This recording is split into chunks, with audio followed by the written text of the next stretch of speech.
ভারতের রাজনীতি এমন এক জায়গা যেখানে প্রতিটি বড় সিদ্ধান্ত শুধু আইন নয়, একটা বার্তা। আর সেই বার্তা কখনো উন্নয়নের, কখনো রাজনীতির, কখনো সরাসরি ভোটের। ঠিক তেমনই এক বড় বিতর্কের কেন্দ্রে এখন মহিলা সংরক্ষণ বিল। সংসদে পাশ হলো না এই বিল, আর তারপরেই সরাসরি বিরোধীদের বিরুদ্ধে তোপ দাগলেন দেশের প্রধানমন্ত্রী নরেন্দ্র মোদী। তার কথায় বিরোধীরা ভুল করেছে, এর ফল ভোগ করতে হবে। এই একটি বাক্যেই বোঝা যাচ্ছে বিষয়টা শুধু একটা বিল পাস না হওয়ার বিষয় নয়, বরং অনেক বড় রাজনৈতিক লড়াইয়ের অংশ। কি ছিল এই বিলে? এই বিলটির আনুষ্ঠানিক নাম 131 বা 131 সংবিধান সংশোধনী বিল। সহজ ভাষায় বললে এই বিলের মূল লক্ষ্য ছিল সংসদ এবং রাজ্য বিধানসভায় মহিলাদের জন্য 33% আসন সংরক্ষণ করা, তার জন্য ডিলিমিটেশন এবং সংসদের যা এই মুহূর্তে সংখ্যা, সেই সংখ্যা বৃদ্ধি করে মহিলাদের জন্য এই 33% রিজার্ভেশন বৃদ্ধি করা।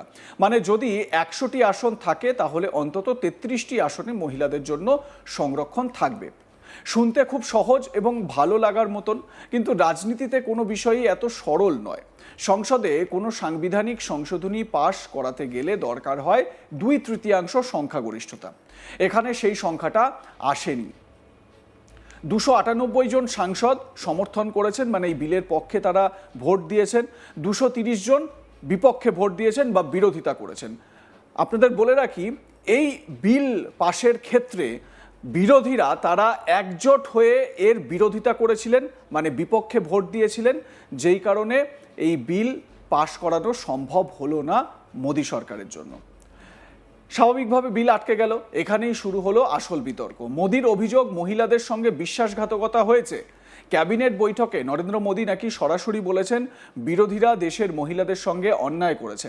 তিনি আরও বলেছেন এই বার্তা দেশের প্রতিটি গ্রামে পৌঁছে দিতে হবে, অর্থাৎ বিষয়টিকে শুধু সংসদের ভিতরে না রেখে জনমতের লড়াইয়ে নিয়ে যেতে চাইছে সরকার। এখানে একটা গুরুত্বপূর্ণ বিষয়, রাজনীতি এখন শুধু সংসদে হয় না, মানুষের মনেও হয়।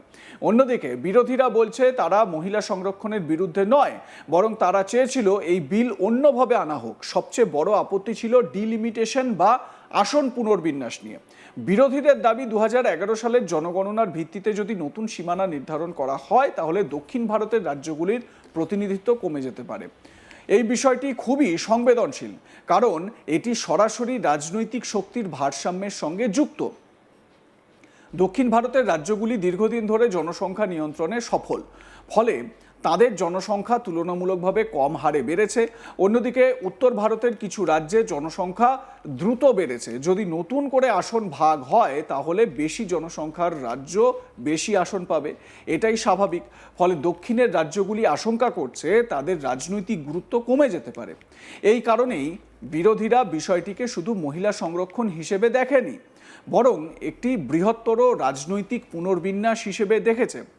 এই বিতর্কের মাঝেই নরেন্দ্র মোদী সংসদে দাঁড়িয়ে আশ্বাস দিয়েছেন কোনো রাজ্যের সঙ্গে অন্যায় হবে না। একইভাবে অমিত শাহও বলেছেন দক্ষিণের রাজ্যগুলির প্রতিনিধিত্ব কমবে না, বরং কিছু ক্ষেত্রে বাড়তেও পারে।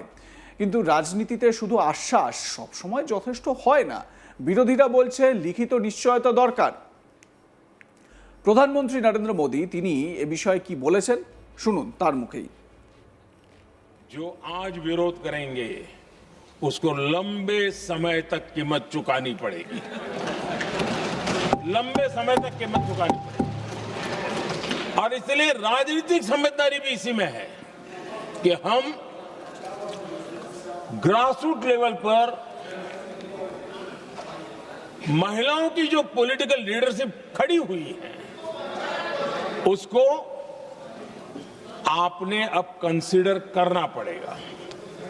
यहां मैंने सुना हमारे मुलायम सिंह जी थे, तब से एक विषय चला रहे हैं, उनके परिवार वाले पे भी चला रहे हैं।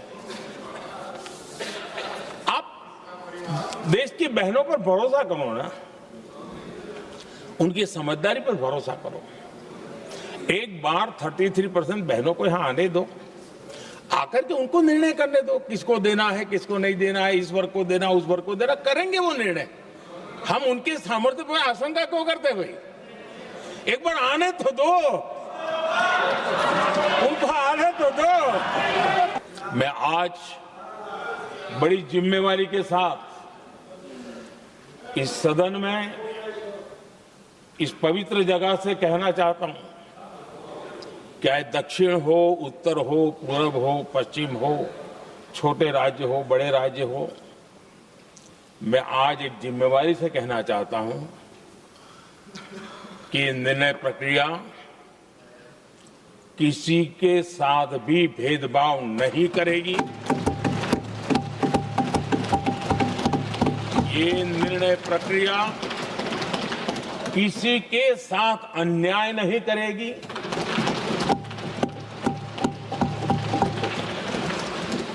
भूतकाल में जो सरकारें रही और जिनके कालखंड में जो परिसीमन हुआ और जो अनुपात उस समय से चला आ रहा है, उस अनुपात में भी कोई बदलाव नहीं होगा और वृद्धि भी उसी अनुपात में होगी।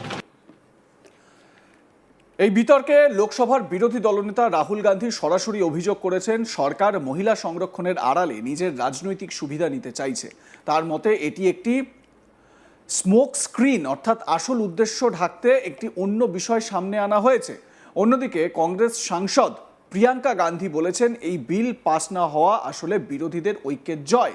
এখানে আবার অন্য একটি দৃষ্টিভঙ্গিও দেখা যায়, একই ঘটনাকে দুই পক্ষ দুইভাবে ব্যাখ্যা করছে। সরকারের তরফে কিরেন রিজিজু বিরোধীদের তীব্র আক্রমণ করেছেন। তিনি বলেছেন এই বিল আটকে দিয়ে বিরোধীরা দেশের মহিলাদের রোষের মুখে পড়বে। এটিকে তিনি কালো দাগ বলে উল্লেখ করেছেন। এই পুরো ঘটনাকে যদি সহজভাবে দেখা যায় তাহলে তিনি তিনটে স্তরে লড়াই চলছে। প্রথমত মহিলা সংরক্ষণ নিয়ে নীতিগত লড়াই, দ্বিতীয়ত ডিলিমিটেশন নিয়ে রাজনৈতিক লড়াই, তৃতীয়ত জনমতের লড়াই, কে মহিলাদের পক্ষে আর কে বিপক্ষে। ভারতে মহিলাদের প্রতিনিধিত্ব এখনও তুলনামূলকভাবে কম। এই বিল পাস হলে তা অনেকটাই বদলাতে পারত। তাই এটি শুধু একটি রাজনৈতিক ইস্যু নয়, বরং একটি সামাজিক পরিবর্তনের সুযোগও ছিল। এই কারণেই বিষয়টি এত গুরুত্ব পাচ্ছে। সরকার এই বিষয়টিকে সরাসরি মহিলা বনাম বিরোধী হিসেবে তুলে ধরতে চাইছে, অর্থাৎ যে বিরোধিতা করছে সে যেন মহিলাদের বিরোধিতা করছে, এই বার্তা তৈরি করার চেষ্টা চলছে। এটি একটি শক্তিশালী রাজনৈতিক কৌশল। বিরোধীদের জন্য এখন সবচেয়ে বড় চ্যালেঞ্জ হলো নিজেদের অবস্থান ব্যাখ্যা করা। তারা বলতে চাইছে তারা মহিলাদের বিরুদ্ধে নয়, বরং পদ্ধতির বিরুদ্ধে। কিন্তু এই বার্তাটি সাধারণ মানুষের কাছে কতটা পৌঁছবে সেটাই বড় প্রশ্ন। সবশেষে এই পুরো বিতর্ক গিয়ে দাঁড়াবে ভোটে।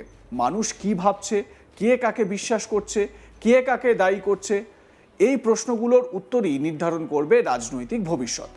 নরেন্দ্র মোদীর বক্তব্য বিরোধীরা ভুল করেছে শুধু একটি মন্তব্য নয়, বরং একটি রাজনৈতিক লাইন। এই লাইন ধরে আগামী দিনে প্রচার, বিতর্ক, জনসভা সবকিছু চলবে। আপনাদের মতামত এ বিষয়ে কি জানাতে থাকুন, দেখতে থাকুন আজ তাক বাংলা। সাবস্ক্রাইব করুন আমাদের ইউটিউব চ্যানেলটি, বেল আইকন প্রেস করুন নোটিফিকেশন পেতে।